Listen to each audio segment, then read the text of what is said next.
नमस्कार, मी सुनील. आपण पाहतात आवाज इंडिया मराठी. आता एक नजर टाकूयात महत्त्वाच्या घडामोडींवर. आज धुलिवंदन रंगांचा उत्सव मोठ्या उत्साहात आणि आनंदात साजरा केला जात आहे, ज्यामध्ये लोक एकमेकांना रंग लावून आणि गुलाल उधळून आनंदाचा प्रसार करतात. विशेषतः रंगाच्या खेळात हरवलेली लोक एकमेकांना शुभेच्छा देतात आणि एकत्र येऊन सामाजिक आणि सौहार्द आणि एकात्मतेचा संदेश देतात. धुलिवंदन हा दिवस उत्साह, आनंद आणि रंगाची एक सुंदर छटा असते. या दिवशी सार्वजनिक कार्यक्रम, गाणे आणि नृत्याचं आयोजन केलं जातं. धुळवडीच्या उत्सवाच्या पार्श्वभूमीवर मुंबईत पोलिसांचा कडक बंदोबस्त तैनात करण्यात आला आहे. सणाच्या काळात होणारे गैरप्रकार टाळण्यासाठी आणि लोकांच्या सुरक्षिततेसाठी पोलिसांची गस्त आणि कारवाई वाढवण्यात आली आहे. धुळवडीच्या दिवशी काही लोक इतरांना जबरदस्तीने रंग लावण्याचा प्रयत्न करतात.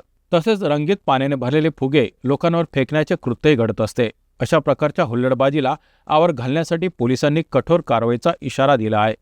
कायदा हातात घेणाऱ्यांना धडा शिकवला जाईल आणि नियम पाळून सण साजरा करण्याचं आवाहन नागरिकांना करण्यात आलं आहे. मुंबई पोलिसांनी यंदा एक विशेष नियमावली जाहीर केली आहे, ज्यामध्ये जबरदस्तीने रंग लावणं, रंगीत पाण्याचे फुगे फेकणं, अश्लील वर्तन आणि सार्वजनिक सुव्यवस्थेला हानी पोहोचवणारे कृत्य करणाऱ्यांवर कठोर कारवाई केली जाईल. पोलिसांची नजर प्रमुख चौक, समुद्रकिनारे, गृहनिर्माण सोसायट्या आणि इतर गर्दीच्या भागावर ठेवली जाईल, जेणेकरून उत्सव आनंददायक आणि सुरक्षितपणे साजरा होईल. प्रशासनाने नागरिकांना सहकार्य करण्याचं आवाहन केलं आहे. अमेरिकेचे राष्ट्राध्यक्ष डोनाल्ड ट्रम्प यांनी पश्चिम आशियातील सध्याच्या संघर्षावर भाष्य करताना स्पष्टपणे सांगितलं की हे युद्ध लवकर संपण्याची कोणतीही शक्यता नाही.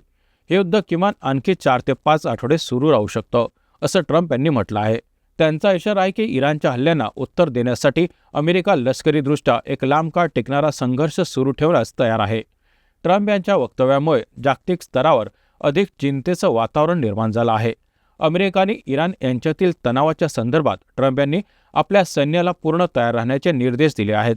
त्याचवेळी याबाबत आंतरराष्ट्रीय समुदायाच्या प्रक्रियांमध्ये चिंता आणि अनिश्चितता वाढली आहे. या संघर्षामुळे मध्य पूर्वेतील स्थिती अधिक बिकट होण्याची भीती व्यक्त केली जात आहे. इराण आणि इस्रायल यांच्यातील संघर्ष आणि अमेरिका यांच्याद्वारे युद्धाच्या हस्तक्षेपामुळे परिस्थिती बिघडली आहे. यामुळे अनेक भारतीय नागरिक, विशेषतः ठाणे, मुरबाड, पुणे, अहिल्यानगर येथून दुबईला गेलेले नागरिक अडकून पडले आहेत.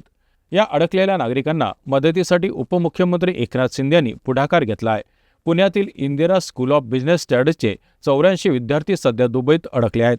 शिंदे यांनी दुबईतील बृहन्महाराष्ट्र मंडळाचे डॉक्टर संजीव पैठणकर आणि सोमनाथ पाटील यांच्या मदतीने या विद्यार्थ्यांशी संवाद साधला आणि त्यांना धीर दिला.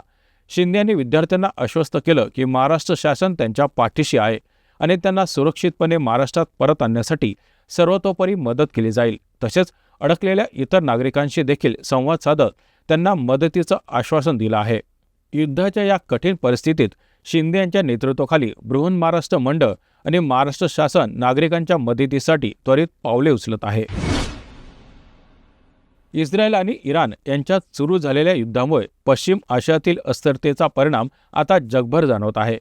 कच्च्या तेलावर आधारित असलेल्या देशांवर या संघर्षाचा मोठा परिणाम होणार आहे आणि भारतासारख्या कच्च्या तेलाच्या प्रमुख आयातीवर अवलंबून असलेल्या देशांना याचे परिणाम भोगावे लागतील. युद्धामुळे भारताच्या इराणशी असलेल्या व्यापारावर गंभीर परिणाम होऊ शकतात, कारण इराणच्या समुद्रधुनीवरील ताब्यामुळे भारताचे मोठे व्यापारी मार्ग प्रभावित होऊ शकतात. भारताचा एक मोठा व्यापारी मार्ग हॉर्मुझ समुद्रधुनीवर आधारित आहे, ज्यावर इराणचा ताबा आहे. इराणने युद्धाच्या पार्श्वभूमीवर हॉर्मुझ समुद्रधुनी बंद केली आहे, ज्यामुळे भारताच्या कच्च्या तेलाच्या आयातीवर मोठा प्रभाव पडण्याची शक्यता आहे. या मार्गावर अवलंबून असलेल्या 50% व्यापारावर परिणाम होईल. इतर मार्गाचा अवलंब केल्यास मालवाहतुकीचा खर्च आणि जहाज विमाचा प्रीमियम वाढू शकतो, ज्यामुळे व्यापारावर अधिक आर्थिक भार येईल. इराण-इस्रायल युद्धामुळे कच्च्या तेलाच्या आयातीवर नकारात्मक परिणाम होऊ शकतो.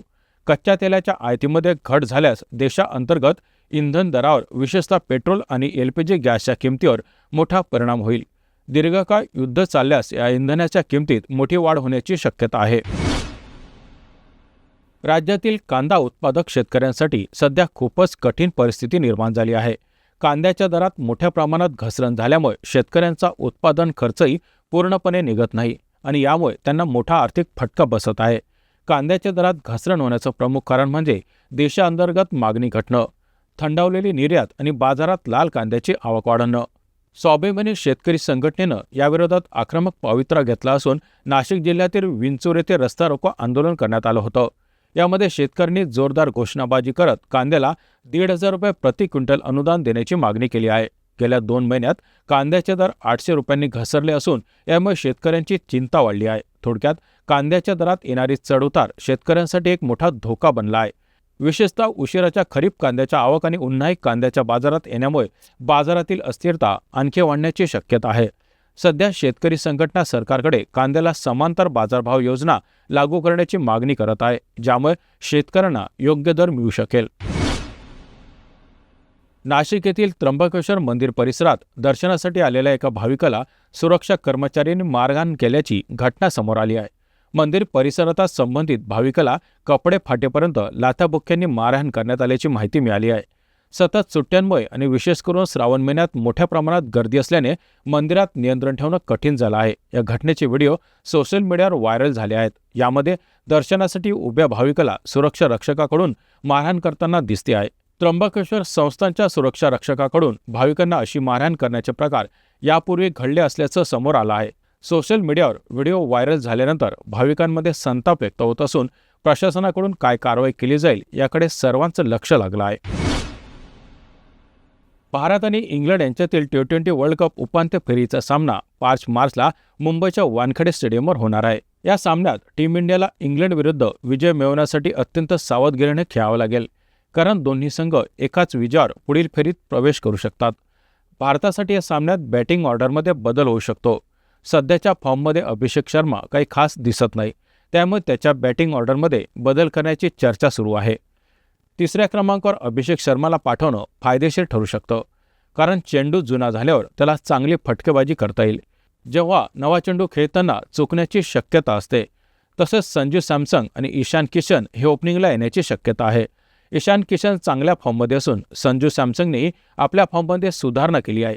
दोघेही पॉवर प्लेमध्ये आक्रमक फटकेबाजी करू शकतात, ज्यामुळे भारताला चांगली सुरुवात मिळेल। या सामन्यात भारताला मोठ्या निर्णयाची आवश्यकता आहे, कारण एकच विजय त्यांना फायनलच्या दिशेने आणू शकतो। त्यामुळे टीम इंडिया संघात बदल न करता अधिक फायदे मिळू शकते। या बातमीपत्रात इथेच थांबत आहोत। पाहत रहा आवाज इंडिया मराठी।